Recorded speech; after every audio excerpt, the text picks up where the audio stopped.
This is Democracy Watch. So, Mark, voting rights advocates scored a huge win in court in Pennsylvania. Can you explain what happened here?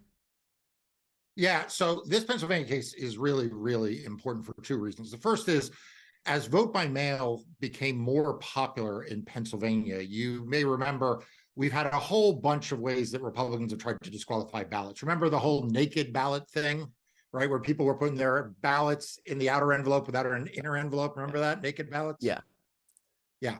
So when that sort of whole scheme fell away, Republicans came up with another idea, which is that they're going to reject ballots if on the outer envelope, so the vote is cast, it's put in an inner envelope, it's no longer naked, it's put in the outer envelope, it's sealed, it's signed. But then some people, when they sign the outer envelope, there's a little place to put a date. They don't put a date. And so the Republicans had this theory that those ballots should be disqualified. Like those ballots literally should be thrown in the trash. What was Republicans' justification for claiming that the handwritten date was somehow a necessity in casting a valid ballot? Like, how does having the date on an otherwise postmarked ballot bolster the integrity of voting? It doesn't. I mean, the Republicans want to make it harder to vote and easier to cheat. I mean, I can keep saying this over and over again. I'm kind of like Elon Musk. Let me repeat myself. Yeah. They want to make it harder to vote and easier to cheat. And then I like single out someone in the audience. You hear that, Sophie? Harder to vote, easier to cheat. But in all seriousness, that's why they did it, right? There's no other reason to discard these ballots because, as you point out, not only are the ballots postmarked, they are also date stamped when they're received by the clerks. Yeah. And wait for it, Brian, it turns out that any date on the ballot would suffice. You could put your birth date and it would get counted. You could put the date you voted, it get counted. You could put the date of the election. You could put a date in the future and it got counted. Yeah. They were just tossing them out if they had no date. Yeah, I think that puts the whole thing, puts the whole the lunacy of all of this on full display. Mark, do we know how many ballots this impacted in previous elections? Yeah, it impacted a bunch. I mean, it impacted several thousand ballots in the last election. But there was actually a local election that these undated ballots was the difference between who won and lost a local judicial race. So we sometimes try to quantify these things, and I always say politics is a game of inches, not feet or yards. Sure, in a blowout election, none of these things matter. But increasingly, the closeness of elections have put a focus on who's able to vote and who's not, whose ballot is counted and who's not. And it has led the Republican Party to want to incrementally do these small things to make it harder and find ways to throw out ballots. And thankfully, in this case, federal court rejected that and said, nope, the undated ballots fail what is called the materiality provision of the Civil Rights Act, which is basically a law that was passed before the Voting Rights Act that says states can't deny you the right to vote or not count your ballots based on an immaterial aspect of the law. Like you can't tell people they have to guess how many jelly beans, right? And they can't make you put a date on a ballot where the date's not doing anything. Right. I mean, it's the equivalent of just like writing your sign on the ballot. It serves no purpose, and it doesn't matter what you put on there anyway. It's just something to do. It's just some rationale for them to be able to reject it if they want to, knowing full well that it's going to be Democrats who are more likely to vote by mail than Republicans who were showing up on election day. Mark, do you anticipate that this decision will be appealed, or are we in the clear as far as this issue of dating ballots is concerned?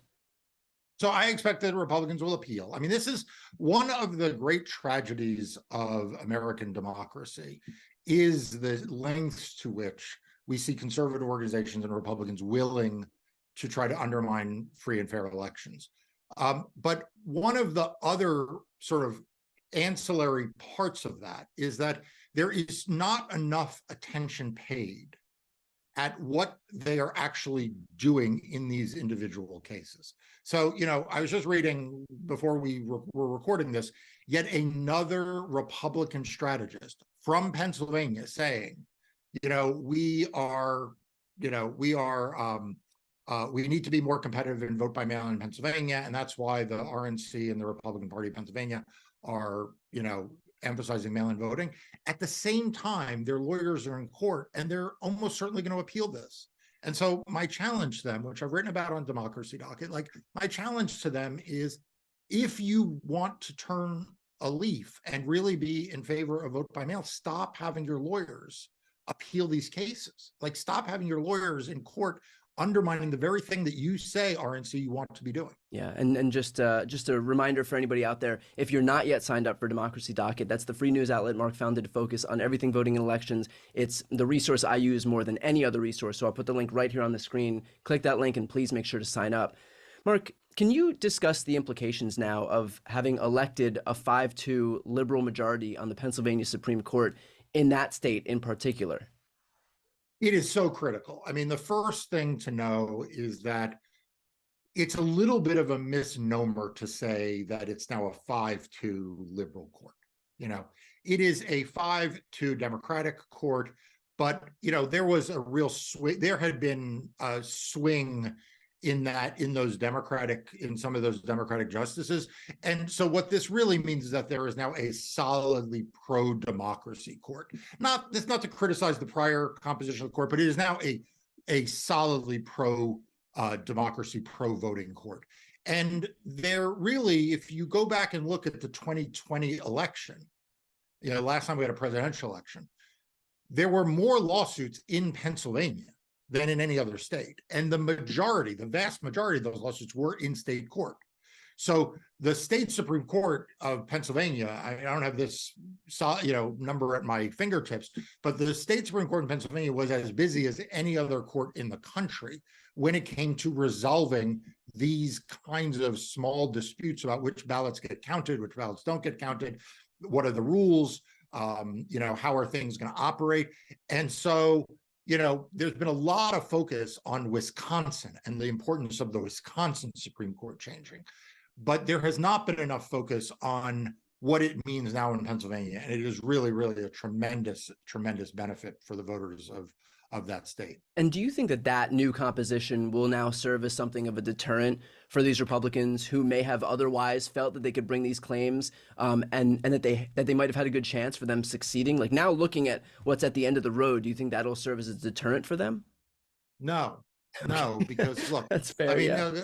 I was just, last week when I had a little bit of downtime, I saw that Carrie Lake filed another failed motion about her gubernatorial campaign contest in the state Supreme Court. At this point, I saw it on Democracy Docket.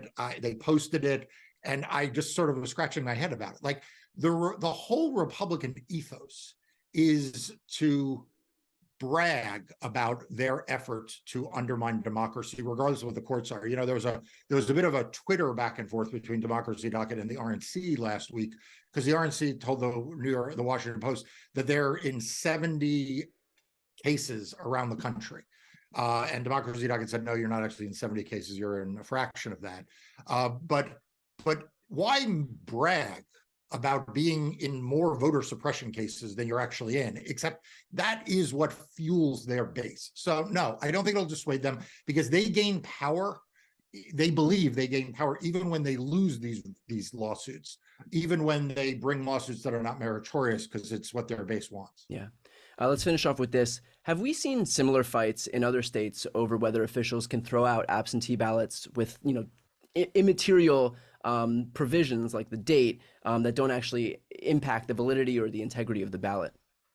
Absolutely. So this is one of the macro trends. You and I sometimes focus on the individual things happening in democracy, and sometimes we take a step back and we say, what's the big picture here?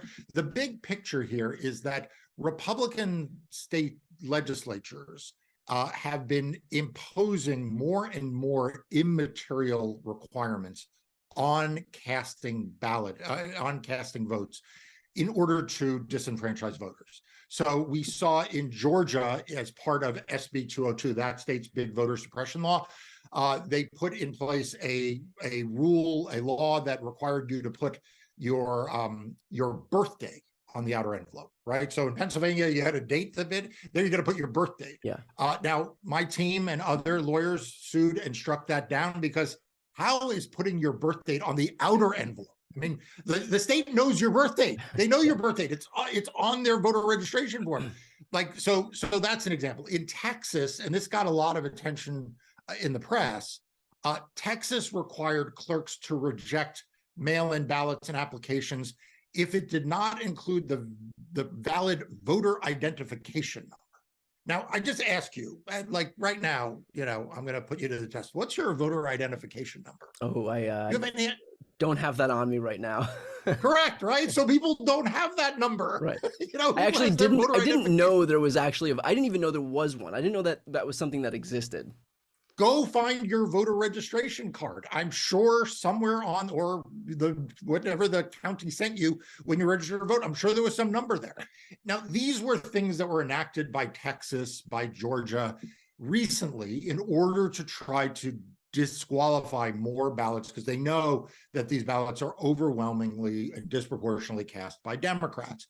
So, this is the kind of gamesmanship that we are seeing around the country. And it's the reason why, lawyers like the ones who work in my firm and others are around the country having to fight these things. But it's a sad commentary on democracy that Republicans feel like this is their way to try to gain power. Yeah. Well, to that exact point, I mean, I think all of this underscores the importance of folks like you guys in your firm over there fighting all of this stuff in the courts, because this, obviously has a major impact on these elections. So for anybody watching, if you want to support Marc and his team, please make sure, again, to sign up for Democracy Docket. The link is right here on the screen. It's also in the post description of this video. I'm Brian Tyler Cohen. I'm Marc Elias. This is Democracy Watch.